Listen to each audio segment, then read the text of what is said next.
So, this is from Yubu Wet Wipe. So, ito ang unscented nila. At meron din naman silang scented na wet wipe. So, guys, nakita nyo naman ang laki-laki nito. Akala mo diaper.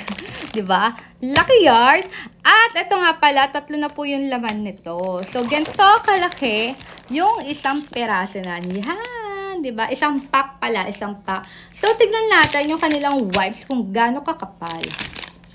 So, yan. Open lang natin. Nakita mo yan. Ang cute. Carrots. Diba? Yan. Buksan ko lang. Yes! So, ayan, guys.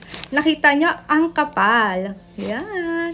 So, ang kapal nito, siyempre, hindi lang naman to pang baby, pang punas lang kung ano. Pwede din naman to pantanggal ng mga dumi-dumi natin. So, siyempre, pag marumi ka, pang everyday, diba? Pwede din naman to sa mga adult. So, nakita nyo naman yan, guys.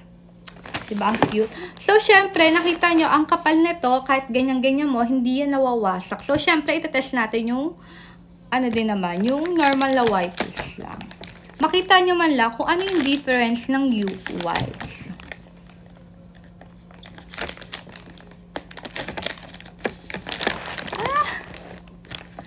So, ito yung normal na wet wipes. Nakita mo? So, pag ginanya mo, nabibiak na, diba? Yan. So, manipis din siya, guys. Nakita mo naman yan.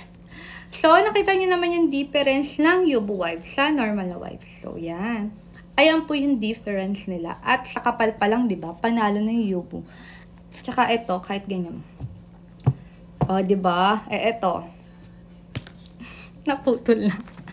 So, ayan, guys. Nakita nyo naman. Proven and tested. Napakaganda talaga ng Yubu. Kahit saan mo siya ipamunas, pwede, diba? So, kung madumi yan, pwede mga ganyan yan. Kahit sa mukha, ayan, madumi. Pwede pamunas yan ng ganyan. Diba? Pwede at safe na safe. So, ano pang inatay nyo, guys? I-try nyo na din tong Yubu wipes.